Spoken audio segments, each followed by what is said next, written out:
Oh yeah, excellent setup. There's a big pool there. Oh, see that salmon go? I gotta get my fishing gear. Look at him going. Must be sockeye.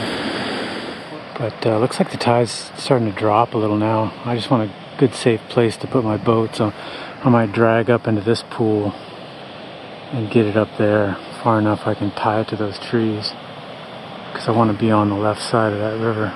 Oh yeah, I can just see them jumping in there. I just need one. All right, success. I am out of breath. It's a pretty intense hunt. But yeah, nice sockeye here. Lay him out. That's a solid fish. It's gonna make great smoke. So I gotta get to work on him right away. I gotta get him filleted out and get him on the salt. And I gotta build my smokehouse. Yeah, this is the prime salmon in Alaska. Yes, I'm very stoked about that. See what this guy is. I'm gonna cut him down the belly. Take the eggs out. I'll eat the eggs if they're there. But I think this is a male. It's pretty skinny. And I'll butterfly him open, salt the meat. Let that salt sit for at least 3 or 4 hours before I start the smoking process. Might leave it overnight and hang it from a tree. Fish all butterflied out. I split his backbone too, as much as possible. Kept the collar. I'll eat that tonight, fresh. But I brought some granulated salt, and I'm going to sprinkle that directly on the meat, start the drying process. Packed out with salt, a good dose all over. That'll start to cure. It'll start to draw the moisture out of the meat. Yes, I might let it hang overnight, just let it go. If I were near salt water, I might get some salt water and soak it in salt water. The problem is, if you leave it out in the salt water, the crabs will get it, or any other critter. Everything loves salmon. Problem is, if you leave it up here, the bears will get it. So I salt it like this, and I'll hang it up in the tree where I hang my food.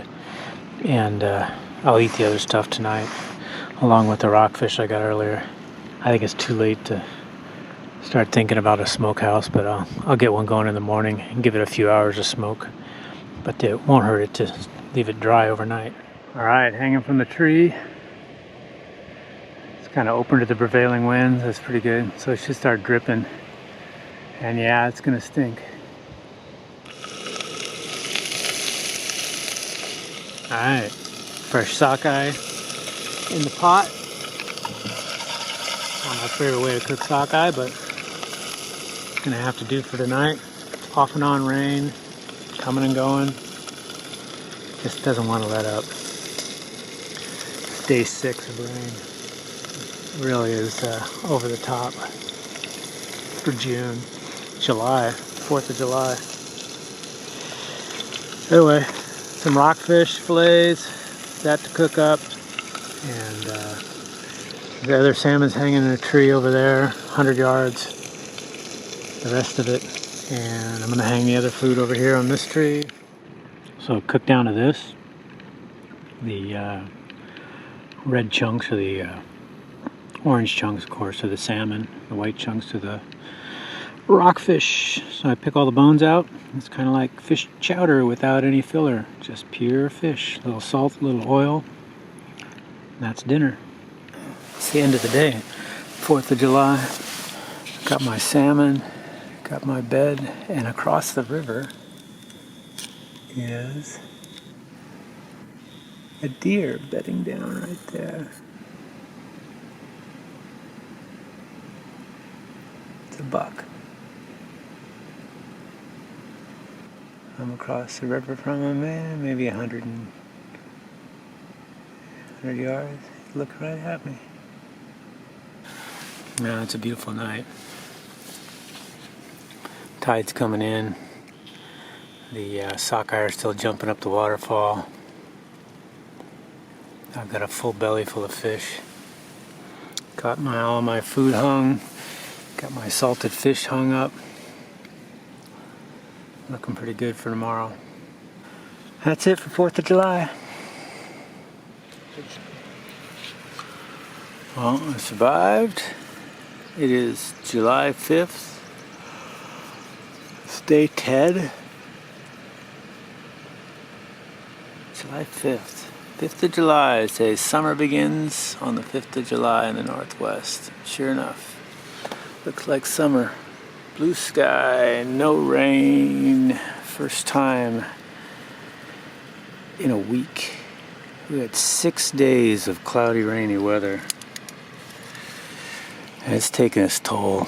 Everything I have is damp and dank. And it's time to dry out. It's time to do some laundry. Clean things up when it can actually dry in the sun. Beautiful morning.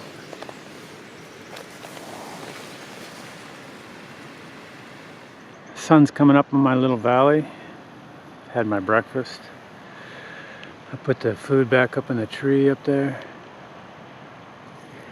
I'm gonna take my little knife and my bag and I'm gonna go see if I can find some alder for smoking, because I need to process that sockeye I caught the other day.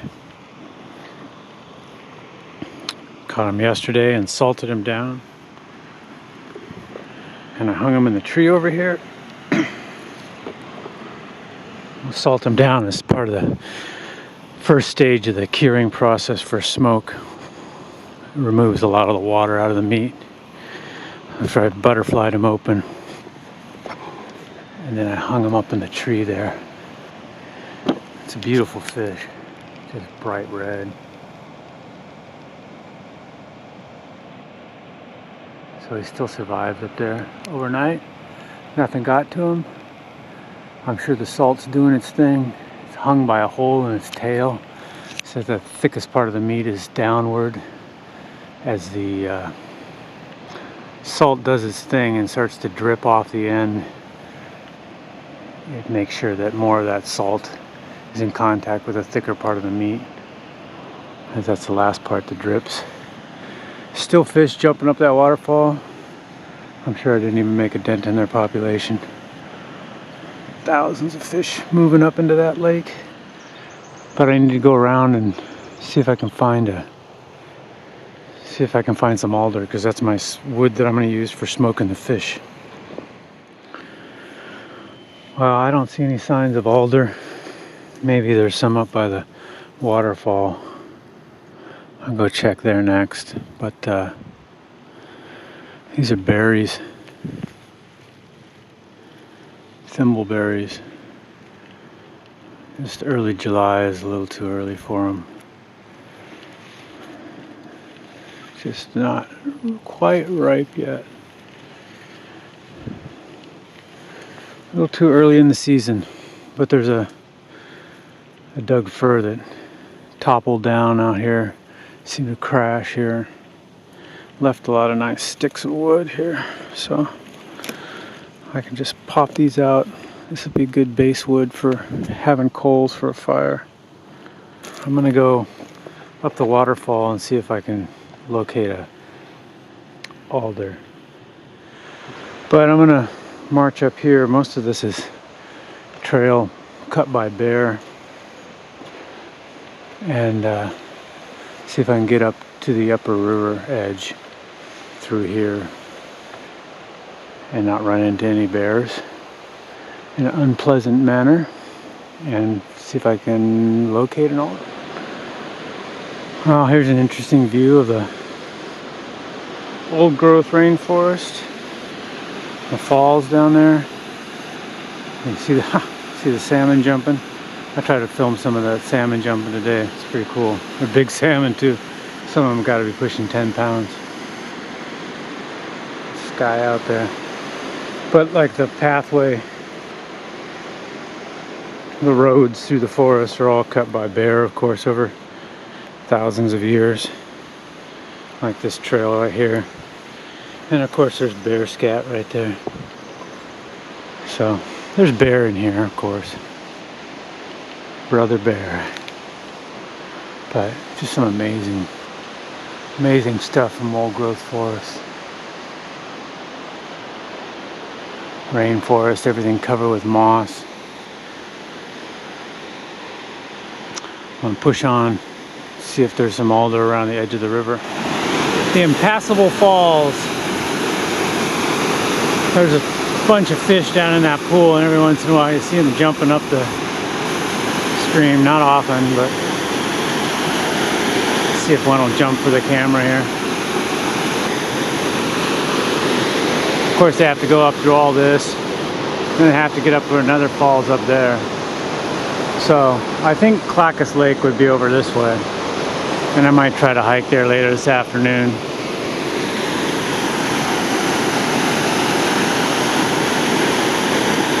Looks like the fish are taking a break.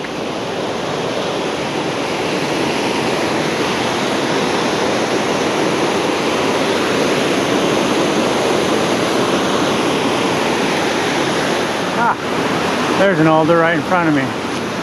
That one right there. The white bark. The leaves. So I found my alders up here. There's another one over there.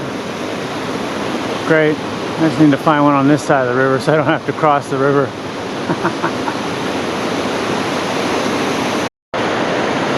Alright, I found my alder. And I took a few branches, did some pruning, trimmed down with my knife. So I'll stuff them in my bag and head back to my base, start my fire. But yeah, just a spectacular scene up here.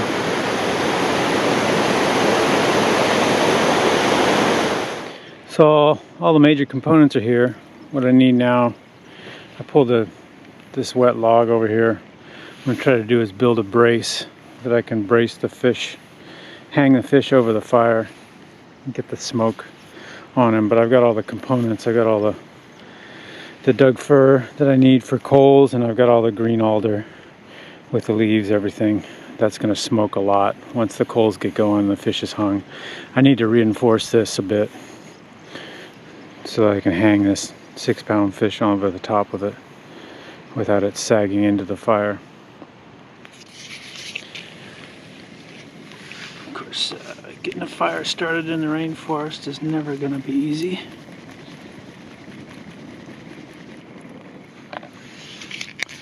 Get that going, produce some coals with some of the bigger wood I have, and then I'll go hang that fish. I've got a set up there and a set up there. I'll string the fish across here. Let the smoke do its thing on the fish. So here's the fish down from the tree. So the salt kind of firms the meat up. It's hard to tell, but from a video I'm sure. But kind of removes some of the moisture, especially right at the surface. So I got to rig up a little brace over the top of the fire I can lay the fish on. So here's the structure I came up with, using some of the logs on the beach already, and just got a clean piece of wet fir. Nice little brace right there. I can hang it from the tail, hang it right over the fireplace. Got fish going, got some laundry hung, tide's coming up. Tide will probably come right up to my fire here in a couple hours. I got a blacktail down here. Blacktail in the sun. Just hanging out, feeding. He doesn't care, turns his back to me. I think this is the same one I saw last night. It's got those kind of hooked horns.